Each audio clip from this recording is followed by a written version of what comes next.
Focus assessment. I have your 16-year-old male living with cystic fibrosis related to diabetes and liver disease. He comes in with complaints of fever, cough, with evidence of yellow sputum. Come in. Thank you. Hello, my name is Vanji. I'll be your nurse for the day. Let me just check your band for a while. Can you please state your name for me? Kyle Reeves, Thank you. And your date of birth? August 06. Thank you. So Kyle, I did read your chart. I went through it. I was just wondering if I can ask a few more questions for further assessment. Is that okay? Yes. Okay. So how long have you felt sick, Kyle? It's been 4 days now. 4 days. Okay. And any care measures that you've done? Just cough syrup. Okay. So did it do any good? Did it help? Not really. Okay. Any signs of or feeling of shortness of breath? Yes. Lately? Yes. Like when do you feel it? When I'm talking, walking, and even sleeping. I needed to sleep on a recliner. Okay, so that helps you when you're sleeping. Any feeling of chest pain, maybe? When I'm coughing. When you're coughing, just how you did, you felt like it's heavy? Uh-huh. Okay. How about any allergies, Kyle? Very important to ask. No allergies except shellfish. Shellfish, have you had any lately that No. may be related to this? No? Okay, how about any allergy to medication? None. None. Okay. Just a side note, while I am asking the patient questions, I'm already assessing the patient physically, how he's speaking. Okay?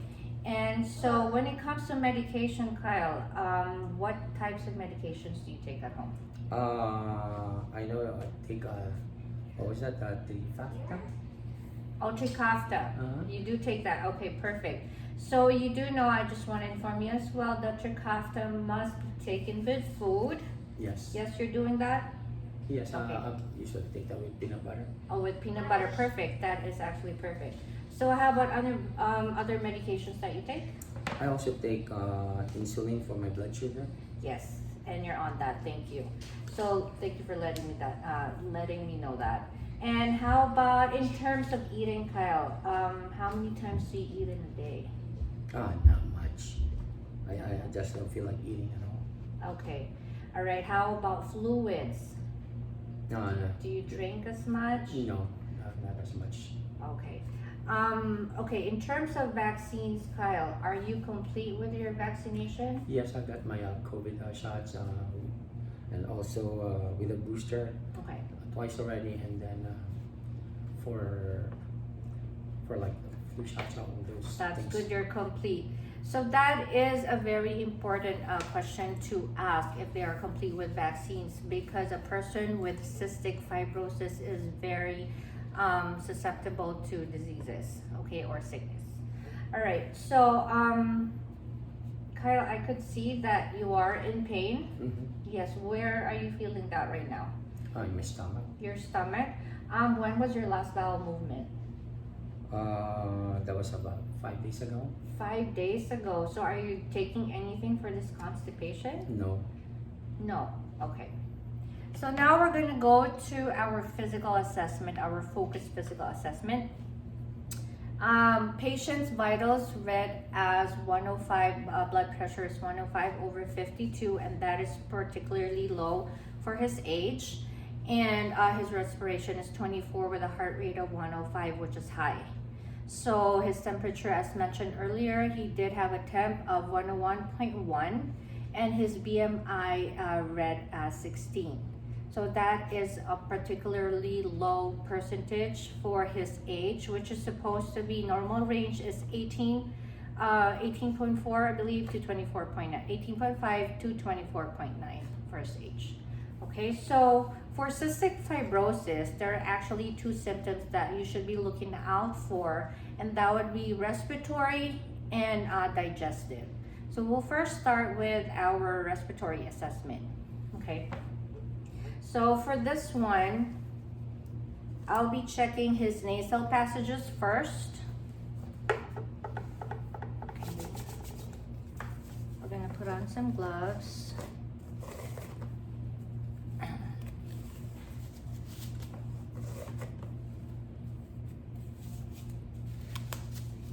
Okay, Kyle, I'll just be checking your nasal passages, how you're breathing through it, okay? I'm gonna have this pen light with me and just shine light underneath, okay? Ready? So I'm checking both nares, and I'm gonna have him breathe from one.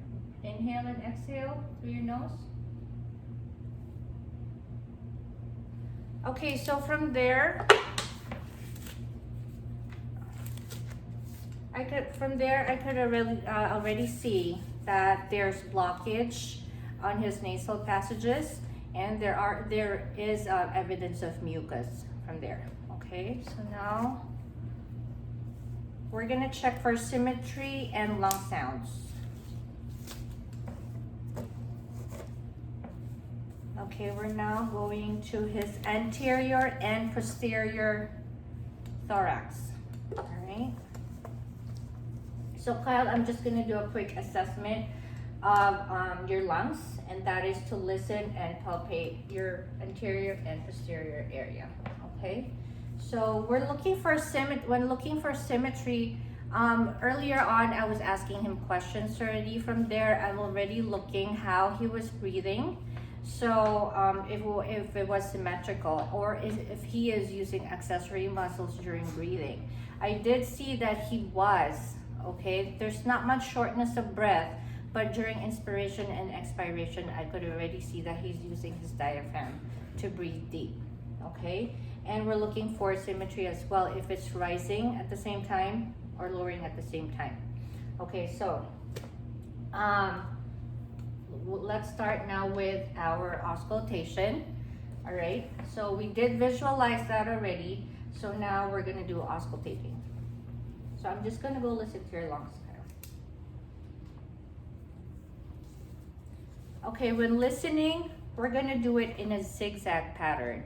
We're gonna start from the right clavicle area, anterior first. When we are assessing for lungs, usually for anterior side, we are checking on the upper lobes. When we're checking for posterior, we're usually listening to the lower lobes of the lungs, okay? Okay, let's start with the right clavicle. Breathe for me, in and out, deep. And now we go to the left. Breathing deep. One more time. Thank you. So now we're gonna go down to the second intercostal space. Breathe for me, please, in and out. And we're gonna go across.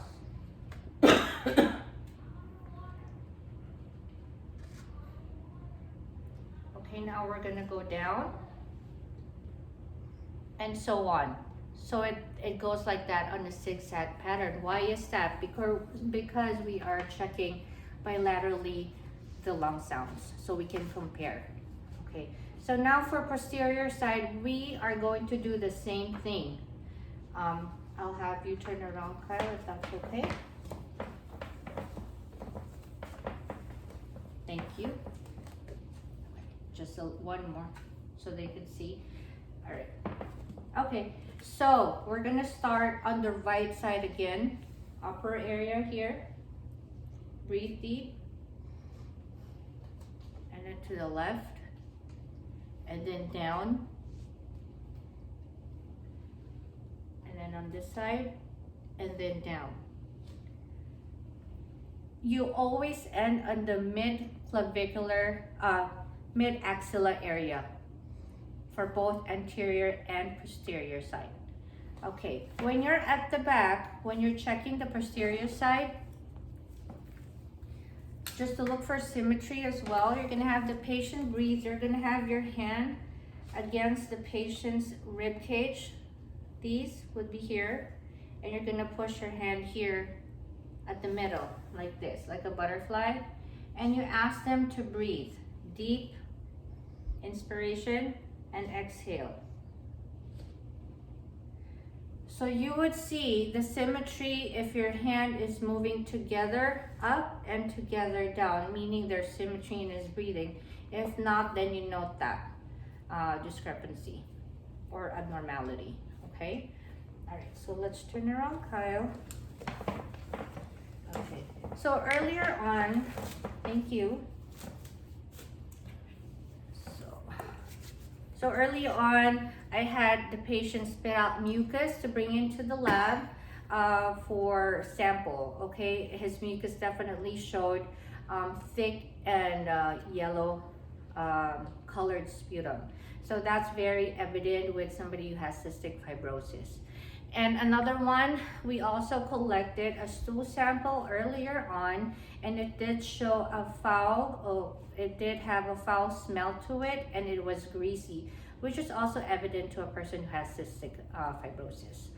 Okay, and before we started, we had, the patient had an ABG test, and RT was called in for that to have an ABG test.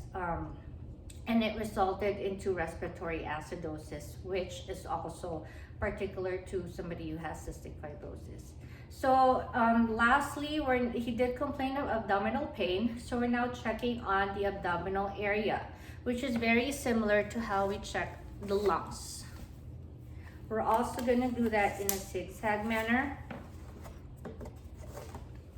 So Kyle, I'm just gonna check on your abdomen. You did say you did not have any bowel movement a while ago, so we'll just do a check on that real quick. So when you're checking for abdominal area, we must remember that you always have to auscultate first before you palpate. So making sure that we don't obstruct anything. Okay, when auscultating, we do the same thing, zigzag manner. We start from the right upper quadrant. He doesn't need to breathe here. We're just listening to bowel sounds. And you go to the left. Mid-left quadrant. And you go across. And you go down to the lower quadrant. So we're listening for bowel sounds. Is it hypoactive or hyperactive? So for Kyle, I do hear that it is hypoactive. Also, by the way, I didn't get to mention, for his lung sounds, I did hear crackles and wheezing, which is very evident to a person who has cystic fibrosis, okay? So for this one, for his abdomen, it is hypoactive. And so now we're gonna palpate. Is there any pain? None?